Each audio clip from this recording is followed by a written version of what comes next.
Yo soy Joaquín Rey y esto es La Voz del 21. Continuamos con esta transmisión extraordinaria en este día número 31 del estado de emergencia nacional. Se cumple el primer mes en este estado de emergencia en el que todos los peruanos nos enfrentamos a este enemigo común, que es el coronavirus. Vamos a abordar un tema que tiene que ver con los puestos de trabajo, con el mercado laboral. Ya es de conocimiento público que el Ejecutivo ha dispuesto la aplicación de la suspensión perfecta de labores, que para todo fin práctico es una licencia sin goce de haber por un periodo máximo de 90 días. Han surgido muchas dudas respecto de cómo se va a aplicar este mecanismo, cómo garantizar que las empresas no abusen de él, cuáles son los derechos de los trabajadores.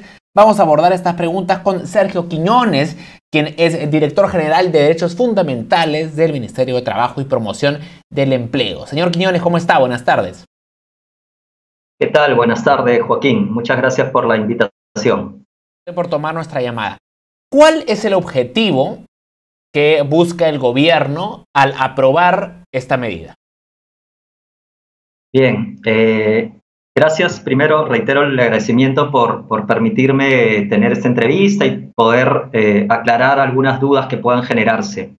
Mira, como bien señalabas, la suspensión perfecta de labores es una licencia sin goce de haber, es decir, el vínculo laboral no se extingue, sino que queda en suspenso y en consecuencia el empleador ya no tiene obligación de pagar salarios y el trabajador no tiene la obligación de prestar servicios, ¿no? ¿Cuál es la finalidad en última instancia? Pues preservar los empleos, ¿no? Es una medida de última ratio, como suelen decir los abogados, ¿no? Que busca finalmente garantizar que por la crisis económica que estamos viviendo en el contexto de emergencia sanitaria, los vínculos, los contratos de trabajo se extingan y se generen desempleo, ¿no? Entonces, al habilitar este mecanismo de suspensión perfecta, lo que estamos haciendo es permitir que durante un periodo de tiempo las empresas puedan recuperarse y luego subsista el contrato de trabajo, ¿no? Ahora, ¿en qué caso se puede aplicar? ¿La empresa puede decidir simplemente yo quiero pasar este conjunto de trabajadores a una licencia? ¿O qué requisitos se deben verificar para poder aplicar este mecanismo? Mira, la norma que se publicó el día de ayer, el decreto de urgencia 038, es clara al establecer que tienen que cumplirse algunos requisitos para que la empresa pueda solicitar la suspensión perfecta de labores.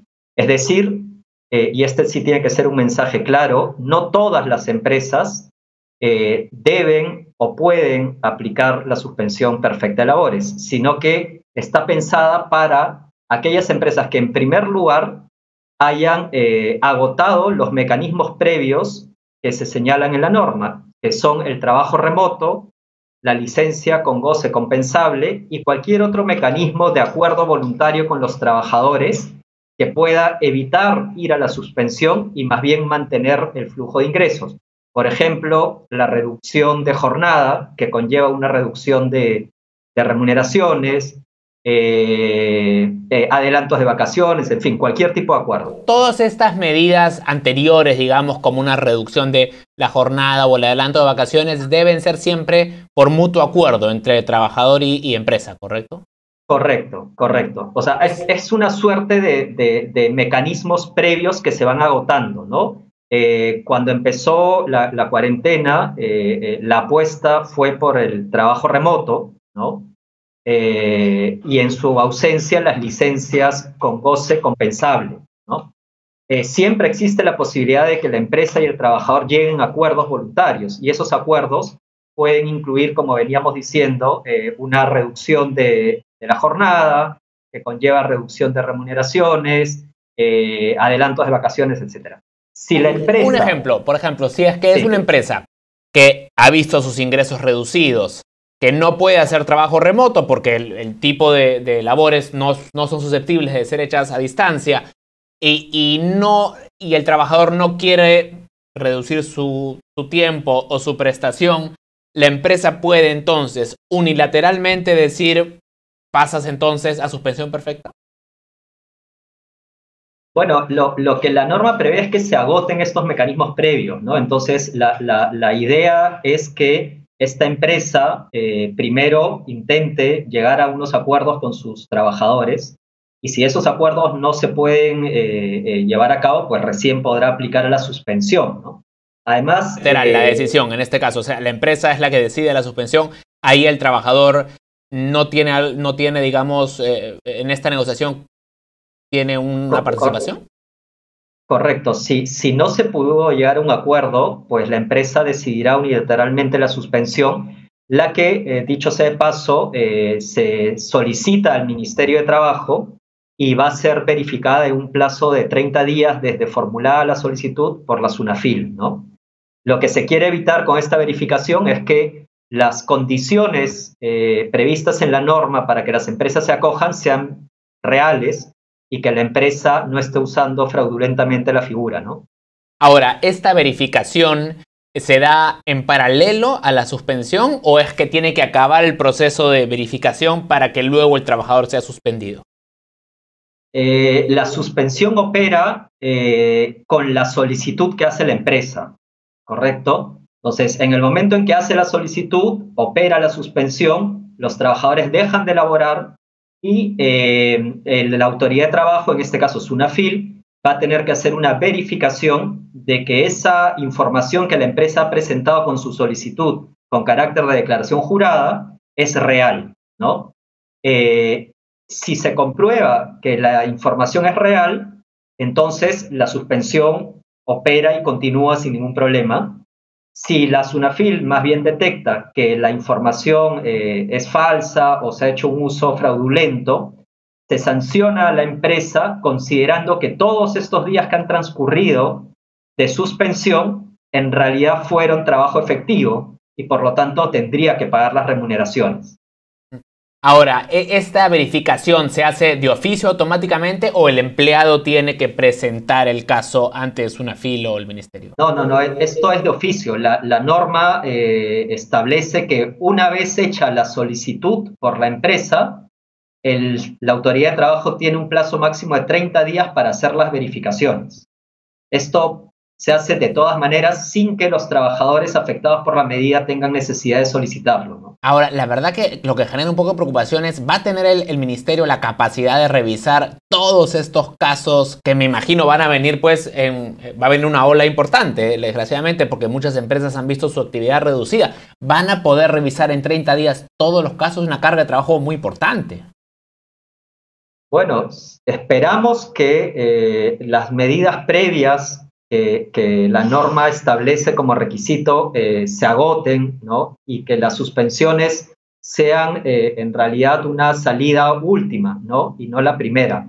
Pero sí, efectivamente el Ministerio de Trabajo y SUNAFIL estamos en la capacidad de atender todos estos requerimientos y de hacer las verificaciones, además usando pues medios informáticos, la tecnología, ¿no?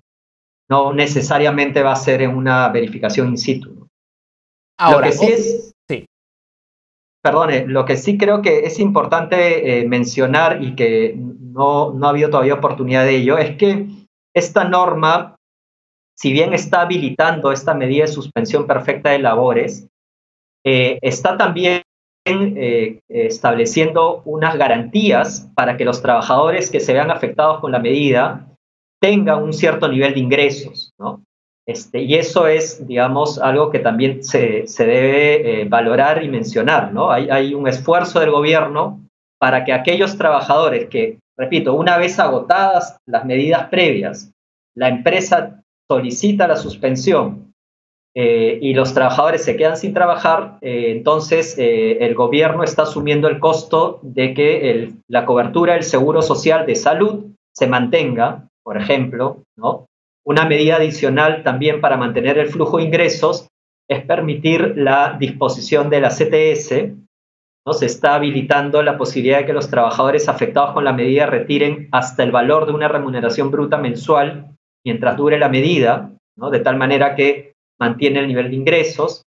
Para las personas que no tienen un flujo suficiente en la cuenta de CTS, se les permite solicitar el adelanto de la CTS de mayo e incluso de la gratificación de julio, Finalmente, para los trabajadores de la microempresa, cuyo régimen laboral no tiene la CTS como beneficio, se está creando una prestación económica extraordinaria de 760 soles para aquellos trabajadores de microempresas que se vean afectados por una medida de suspensión perfecta de labores y que ganen hasta 2.400 soles.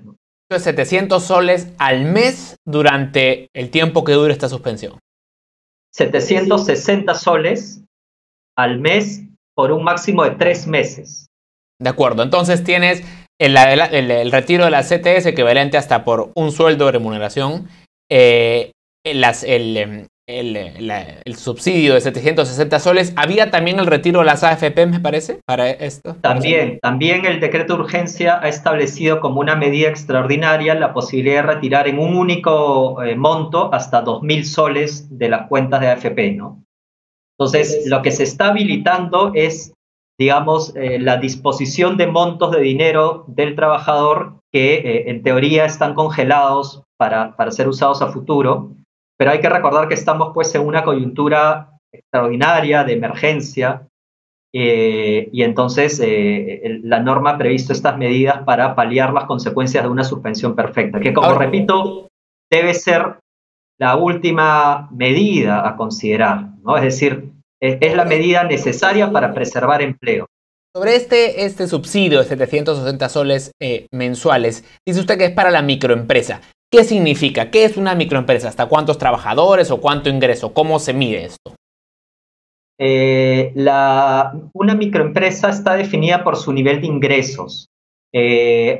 Ahorita me agarras sin la información a la mano porque estaba en función de un nivel de ventas medidos en UITs y no tiene en cuenta el número de trabajadores, solamente nivel de ventas. Entonces, cuando una empresa califica por su nivel de ventas como microempresa, tiene un régimen laboral especial que no considera el beneficio de la CTS. Por eso es que el decreto de urgencia aprobado ayer ha previsto esta prestación extraordinaria de 760 soles.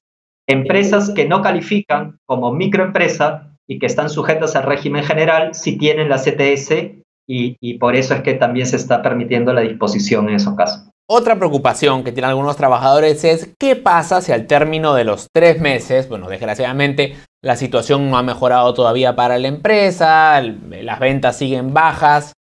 ¿Qué va a pasar en ese caso?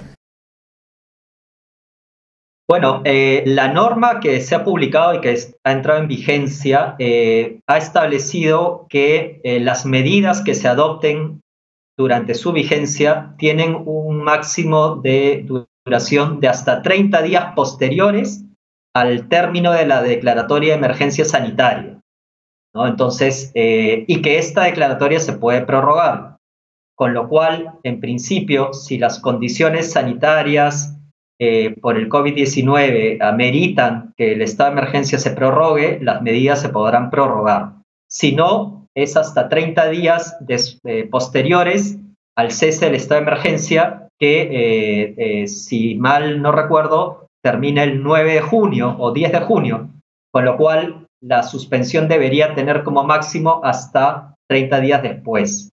Luego de la suspensión perfecta de labores, el objetivo, como lo mencionaba al inicio, es preservar los empleos, con lo cual lo que se espera es que haya una recuperación paulatina de nuestra economía nacional y en consecuencia de los flujos de ingresos y de la actividad económica de las empresas, y la medida de suspensión se debería levantar y los trabajadores poder retornar a sus empleos con normalidad y con las mismas condiciones en las que estaban al momento de la suspensión.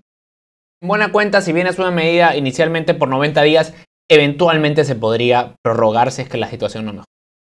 Eventualmente y sujeto a la evaluación que haga el gobierno de la necesidad de prorrogar la cuarentena. Para terminar, ¿qué respondería a quienes argumentan, incluso desde algunos sectores sindicales, que esta es una claudicación del gobierno al interés empresarial y que es una medida que básicamente le da carta suelta a las empresas para reducir sus pagos de planillas sin ningún obstáculo, digamos? Bueno, Yo no creo que el gobierno esté claudicando, creo que el gobierno está ponderando y está diseñando los mecanismos legales que puedan ayudar a ambas partes, ¿no? Tanto a las empresas como a los trabajadores.